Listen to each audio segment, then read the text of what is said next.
This man fought the best in the world in the UFC 27 years ago and was the first Australian to ever be in the UFC. Man, there's a lot of great things that have happened in the sport that I can be proud of, but it's just that first time stepping in there. It was quite an interesting story. Ladies and gentlemen, this is your main event. Live from HBF Stadium Festival Hall. Melbourne Pavilion. Not even backstage, we're literally outside. Was that the best fight card in Australian MMA history? Call me crazy, but make sure you call me when I'm right. Be good at the Aussie MMA Instagram page and give us a bit of glow up because we're killing it. Welcome, ladies and gentlemen. Today's guest is Elvis Sinosic. Now, he is the original UFC fighter from Australia. He is the first man from this country to ever set foot in the UFC, of course, paving the way for Alex Volkanovski, Jack Della, Robert Whittaker, all the great ones. They couldn't have done it without the man Elvis kicking down the door. Now, it's good to chat with Elvis because you cannot have an Australian MMA podcast without having the original pioneer. He talks about his challenging time as a fighter coming up in a sport which was not a sport, did not exist in this country, and of course, how much it has changed, how he made it to fighting for the world title against Tito Ortiz, the UFC, how that came about, what he's doing now, what he thinks the sport can do. Look, honestly, it's an amazing chat if you are into Australian MMA or you want to know why and how Australian MMA has gotten to the level it has right now and where it could go to from here. This is the podcast to listen to. So, without further ado, no, there will be a little bit more ado. 15 seconds of a message from our friends at PRP Global. And then on the other side, after that adieu, the legend himself of Australian MMA, Elvis Sinosic. Fuel the fight with Australian-made MMA-inspired streetwear and support the next generation of MMA superstars. Delivering unprecedented support to the Aussie MMA scene, support PRP Global on their journey. 100% of profits go to the fighters. Check PRP Global out today. Ladies and gentlemen, welcome to the show. What feels like the original Australian MMA pioneer, Elvis Sinosic. Welcome to the show. Good to be the king. Thank you for having me on. Well, at least in terms of Australian UFC handshake, you are the absolute original. Do you tell everyone? I don't really need to. I think most of the people in the industry kind of know who I am. My wife does more of the telling in that regard. She's quite proud of it. Look, I am the first Australian to fight in the UFC, first Australian to, fight for a world title, that sort of thing, which is pretty cool. There were a couple of guys ahead of me doing MMA, Larry Papadopoulos, Chris Hazeman, and my coach, Anthony Lange. There was a few other guys that didn't become MMA fighters that did jump into MMA back before it was MMA overseas and in Japan mainly. But when it comes to, going that full-time fighting and in the UFC, I was the first one. Coincidentally, I won the first Pan-Pacific Absolute Championships in Australia. I was the first Australian to compete in ADCC World Championships at the inaugural event. Also the first person in ADCC history to win with a heel hook submission. Knowing how popular that is now, it's a pretty cool achievement. Do you attribute that to being like so good at the time that the doors had to be burst open, or was it sort of timing, or are you just the only guy that wanted to sort of push it that far? I'd like to say it was because I was the best guy out there, but look, I definitely was pushing the skill levels, and the reason I was doing it was to challenge myself and to see what I could achieve. I just happened to be at the right place at the right time. It was something that interested me. I know there are other people that kind of were showing interest, and when they kind of saw the challenge it presented, they weren't as keen to continue on.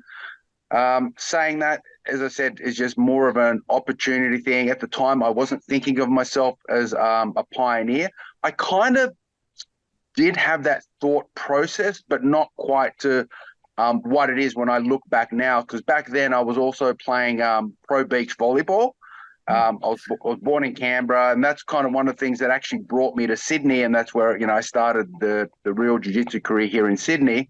And I was playing pro beach, and then I kind of got into this new sport or activity or fight. I don't know what you want to call it back then. It evolved into a sport later on called No Holds Barred, and I loved it. Like, as I said, it was first a challenge just to personally test myself. I stepped into the cage because I wanted to see whether what I'd been learning really worked.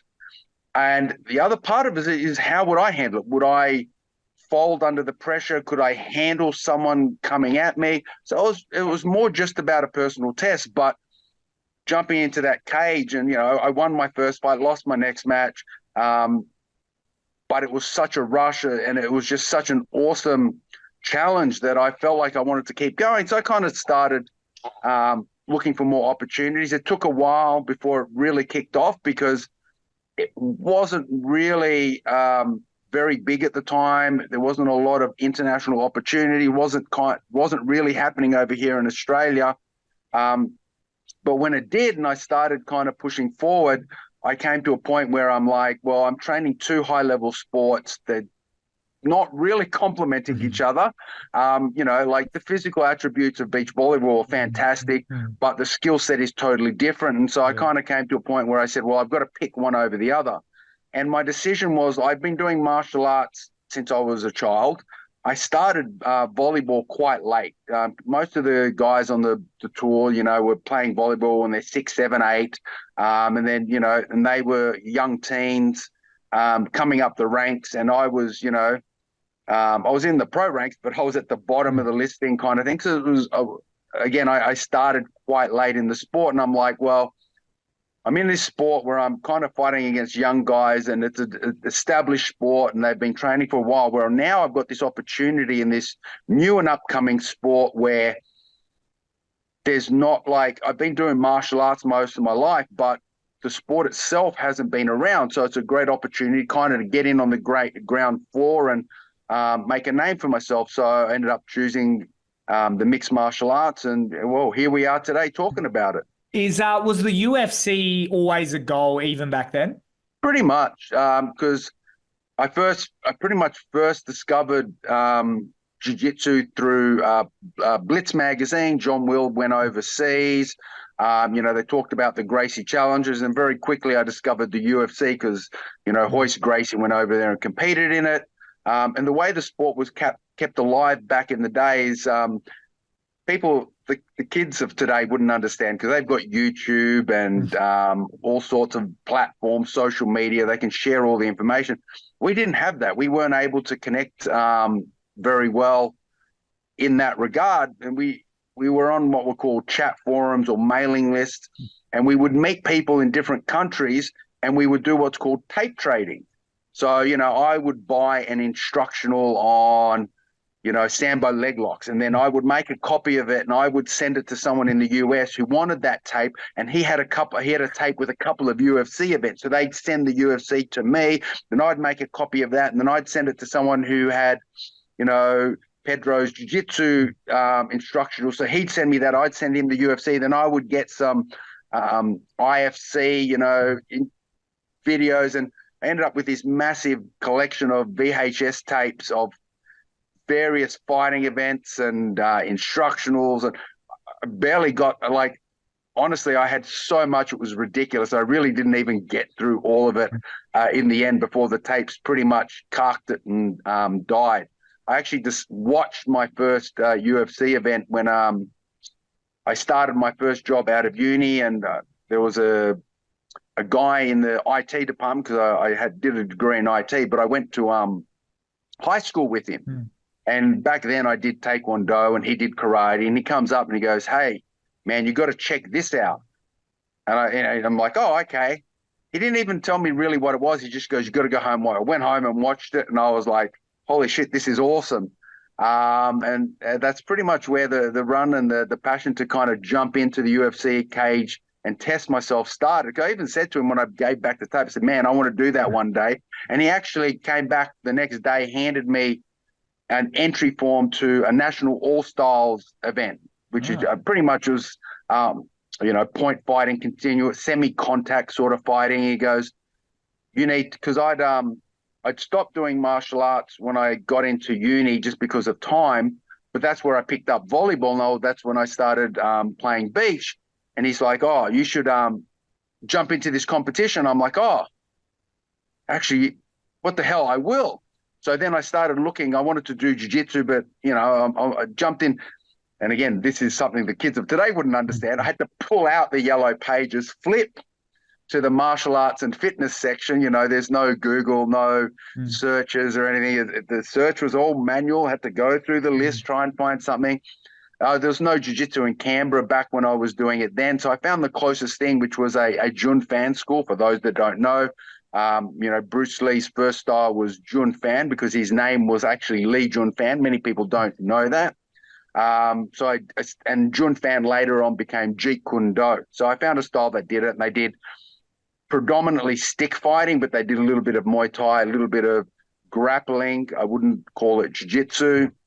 I had a judo background, so I picked it up pretty well. So I jumped in there, started training martial arts again, jumped into the national all styles, and it just kind of snowballed from there. Did everyone think you were an absolute madman back then? Because it was unheard of, this sport. So going after it the way you did, you must have looked insane to your friends and family. I think that's a better, insane, crazy, what the hell are you doing? Is probably a better description rather than a bad man, more of a madman. A funny story is when they had the first event here in Australia, which was back then called the Australasian UFC, later on rebranded to Cage Combat when they released the VHS tape because legal action was taken against them by the actual UFC. They thought they could get away with it here. Sadly, they didn't. When I entered myself to compete in that event, I told my sister, who was living in Sydney, my mum actually lived in Canberra. And I said, look, I'm going to do this. If you want to come and watch, don't tell mum. And I didn't really go into any details. I just said, look, just don't tell mum.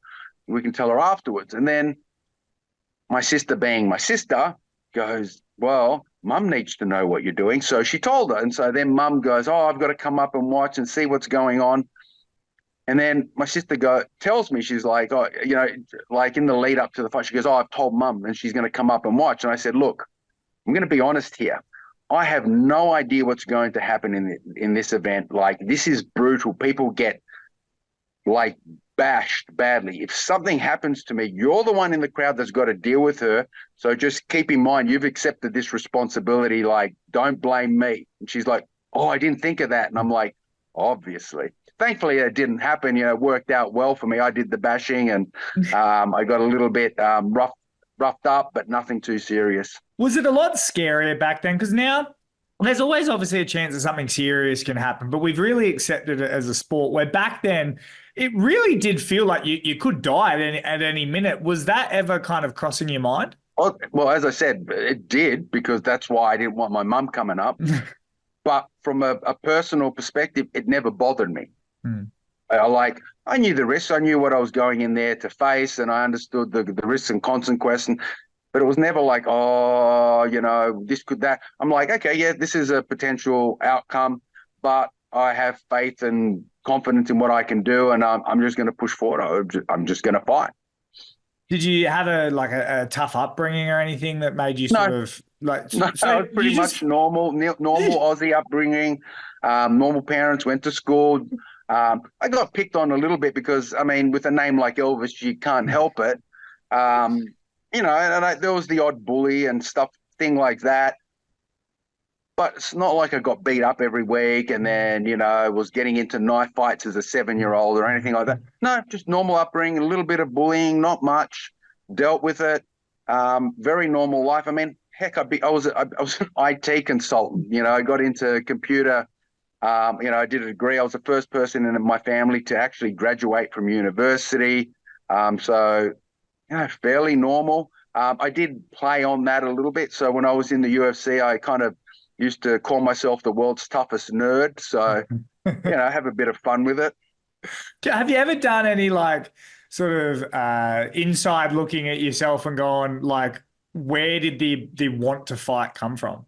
Oh, yeah. As I said, it was purely about that personal challenge to test myself, to see what sort of character I had, and to test my skills. So it was a couple of things. And as I said, it was only ever supposed to be a one-off. I just wanted to go in there and see what it was like, challenge myself mentally and physically, test my character, and then come out the other side, whatever the result, and know who I am. It just happened to be that when I got in there, the rush was amazing. Like when I was walking out, having the crowd chanting my name, it was just like, it was tingling. I'm like, wow, what's going on here? But then hearing one of the things I still remember, like even at my age, this was so long ago, I remember walking into the cage, all this cheering and clapping and chanting, and then all of a sudden I hear the gate clang shut. Like it was like old. It was a very old school cage that really made like a distinct clanging noise, and then the bolt going in, and all the noise just disappeared, and my attention just went. The person standing in front of me, all I could see was the person across the cage from me. It's almost like everything else just disappeared. I realized suddenly what was going on, and thankfully I was up to the challenge. And I'm assuming you would have got paid $12.50 for that. So at what point? Hey, sorry, what was this? Exactly. No, look, thankfully there was, I think, back then it was maybe $1,000. Oh wow. Maybe $500. So it was not horrible, but obviously not like even when I fought for a world title. I think I got paid less for a world title than what people do when they debut in the UFC today. So it's very different times. I wasn't doing it for the money. I wasn't doing it to get rich or be famous. Again, I was just doing it for the challenge, the thrill, the ability to push myself and get better. Well, I mean, that's a question I wanted to ask you as well. Is normally when we see, you know, the champions that we have now, the Rob Whittakers, the Volkanovskis, all that, it normally is said that they're standing on the shoulders of giants. You are in turn the giant. Like you are someone that helped pave the way. Is there any form of like, I don't know, this is a bad word for it, but is there any form of like jealousy where when you were at the top, like you said, it was like a barely livable wage, and now you're watching like superstars get rich from it? Oh, look, I wouldn't call it jealousy. Like, it would be nice to have the sort of money that's coming in back then. It would have been great to have that sort of fame. Because I said, when I fought for the world title, it wasn't even a byline in any of the national papers. It literally just, I didn't exist in the sport, in the mainstream media at all. That is a little disappointing. It would have been great. But saying that, the people in the sport still remember me. It did help springboard where I am today. And I took what opportunity I had. I made the most of it. I didn't make a lot of money, but the money I made, I invested well. It got me a house, a business. I get to do something I enjoy and love. So would I be happier with, $1 million? Hell yeah. Am I going to cry about it? No. I guess the trade-off is I don't get those rewards, but I'll always be remembered in the history books as the first Australian to do it. So, the financial gain isn't there, but at least there's a little bit of legacy I can pass on to my children. Yeah, can you talk about that legacy a little bit? Literally, like every promotion, every sort of event, like it always does come back to you being the original. What does that do for, you take back to the kid that originally started his first fight, it was going to be a one-off, to now you get talked in the most respectful way possible as one of the legends of our sport in this country. Like, can you put that into words? Honestly, it doesn't affect. I'm just someone else. I try and tell people when I was fighting, I never thought of myself as like a celebrity or a fighter. I thought of myself as a fan that got the opportunity to get punched in the face by the people I looked up to and get to punch them in the face back. That's really like, one of the things I do is I have this folder on my phone. It's called Elvis and it's just got all these photos. Like every time I went to an event, I tried to get photos with the other fighters, and Even my opponent, I just, I'm like, hey, here's my photo with someone. I was just a fan doing something I love, being part of the sport. I don't really think of myself as different to anyone else. I sometimes forget. It's a bit like I sometimes see myself in photos and I don't realize how big I am. Like I'm 6'3", and nowadays I'd be 210 pounds, and back then I was about 215, fighting at 205. But in the back of my head, I just see myself as this skinny little kid that went to school. They got bullied a little bit, and it's funny. I still have that in the back of my head, and then I see photos, and I'm like, oh, holy shit, I'm a lot bigger than I realized. And it's the same thing with the fighting. Is I don't think of myself any differently to anyone else that comes in here at trains, or any of my students, or other coaches, or people I know. But then I see things like, Pioneer, and I'm like, oh, holy shit, that is me, isn't it? And what was your proudest moment? I mean, from the start to even up to right now, what has been your proudest moment in mixed martial arts? Look, I think it's just that first time I stepped into the UFC. I think that was my goal. It's what I kind of built myself up to. There's a lot of great things that have happened in the sport that I can be proud of, but it's just that first time stepping in there. It was quite an interesting story. So, as I mentioned earlier, we didn't have the internet the way it is today. The communication was very different. And there was a paper called Full Contact Fighter, which later on became a website and a news page and all that sort of stuff. But it was a physical MMA type newspaper that would come out a couple of weeks before every UFC. It would have, some stories and stuff. And then it would have previews of the fights, and then it would have predictions, coaches and fighters predicting the main and co-main event. And I would always get those, again, after the events happened. So it was always interesting, but it was still kind of something we liked getting over here. And when I went to fight at UFC 30, which was my first time in the UFC, happened to be also the first time Zuffa ran the event, and Dana White took over, was at the Trump Taj Mahal. I got to meet Trump back then as well. So it was a pretty awe-inspiring experience. But it was also the first time I got a copy of the Full Contact Fighter before an event rather than after. And now I was in the co-main event. Tito was fighting Evan Tanner in the main event. And they had co-main and main event predictions from fighters and coaches. Now, with Tito and Evan, it was split 50-50. Half the people saying, yeah, Evan will win. Half of them were saying Tito would win. With mine, I was pretty much a relatively nobody. Jeremy Horn was very well known. He'd fought some of the greatest guys around. He'd already faced like Nogueira and Anderson Silva, and had been on the Midwestern scene for a long time, had lots of fights. He'd already submitted like Chuck Liddell and all this sort of stuff. So he was a known quantity. Every single person said he would win the fight in under 3 minutes by submission. Now, I only had very short notice. It was a short notice fight because his opponent got pulled out due to staph at the last second, and I got called in. It was about, I think, 10 days notice or something like that. So I didn't have a lot of, may have been 2 weeks, maybe I guess 4 days isn't that much different. But so all I did was I just made a very specific game plan. I looked at his skill set, I looked at my skill set, and I said, what's the best way to win? And we just went, okay, this is what we're going to do. And when I read the Full Contact Fighter, I made it my goal to beat him in under 3 minutes by submission. And obviously, in history looks back, and it was triangle armbar, 2 minutes and 59 seconds. So result achieved. I mean, you talk about being there. Have you? Because you did sort of like the UFC on Fox, sort of the Australia stuff, but yeah, for about 5 years I was commentating on Fight Sports on Fox, which was pretty cool. It's an awesome opportunity, and I got it as a result of being a pioneer of the sport. So that was pretty cool. And have you seen, like, just even in that sense of how much the sport had like changed, even when you go from fighting in the sport to sort of commentating about the sport, how was the growth in that time?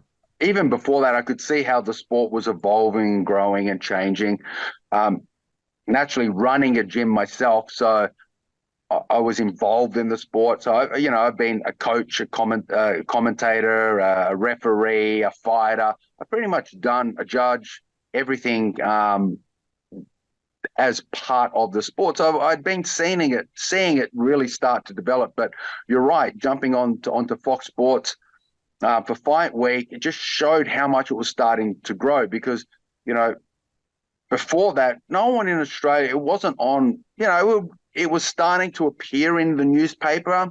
Now, okay, it's a legitimate sport and you started to see, but as soon as it became a TV program, it opened up to the regular viewer. And all of a sudden, ordinary people were talking about the UFC.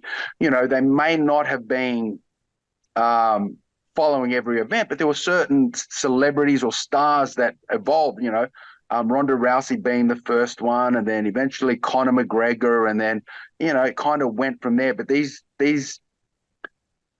fighters really brought mainstream attention. I think not enough people give Ronda credit for what she did. She really, brought the sport globally to a lot more people. And, I know she gets harassed a lot for, the way her career finished. I mean, she was such a dominant champion. And look, they probably over-talked her. They probably built her up to be more than she was. And then when things went bad, it went the other way. And, I don't think she deserves that sort of disrespect because, she was a great fighter. She was a champion and she really built the sport to where it is today. And then, Conor saw that and he understood what it needed to do. He understood that to grow his brand, he needed to grow the UFC's brand, and he did that very well. And it was one of the reasons I got a lot of callbacks from the UFC because I understood the value of building the sport and bringing it to more people. Because I'm relatively well-spoken, with degree in IT, worked for major corporations. When I fought with the UFC, they used to send me to a lot of the media engagements because back then, all the media were trying to do was turn it into a blood sport and make us all look like barbarians. Yeah. That's really what they wanted. But I understood the sport. I knew how to break it down. I could explain why it wasn't, why their perception was incorrect. So the UFC really leveraged that. And so I got brought back quite a few times and used in that way. A prime example is when they went to London, like first time in London. So I got to I was lucky. I fought in the first ever event in London, first ever event in Manchester. But the London one was in the Royal Albert Hall, which was even crazier. I was like, that's a massive icon in the UK. And we got sent to the media and they were really fishing for trying to get some quotes to make us look like thugs. And I was intercepting each time and correcting them. It got to the point where they said, okay, we've got this question for everyone. Elvis, can you wait and just let someone else answer first? Because they knew that I wasn't going to give them the narrative or the answer that they wanted. Because once I gave my answer, the other fighters would then kind of build off that. So they were trying to get them to say something that they could use against them. Thankfully they weren't able to get anything decent out of it or decent from their perspective. Yeah. They got everything that we wanted to pass on to them. And what was one of the most, in fact, what was the most challenging time in your career? Well, I mean, look, honestly, it was probably after my first two fights into before I went into the UFC. Just there was no opportunity. Like I wanted to fight, I wanted to compete, and I just couldn't get opportunities because it didn't exist. Like I fought in '97. I fought in the Australasian cage combat, Australasian UFC, whatever you want to call it. '98. I managed to get the opportunity to go to rings in Japan. I had a single match there. And then I wanted to keep fighting. Like Bas Rutten came over here. Larry Papadopoulos brought him over, and then at a sports jiu-jitsu event, there was a competition I was competing. He saw me there. He goes, "Man, you should be fighting." And he put me in touch with a promoter in Holland. And then they reached out to me. I'm like, "Yeah, I'm keen." And then they looked at the cost of flights and everything, and they said, "Oh, look, we're not going to be able to get you out." It just didn't fit their budget.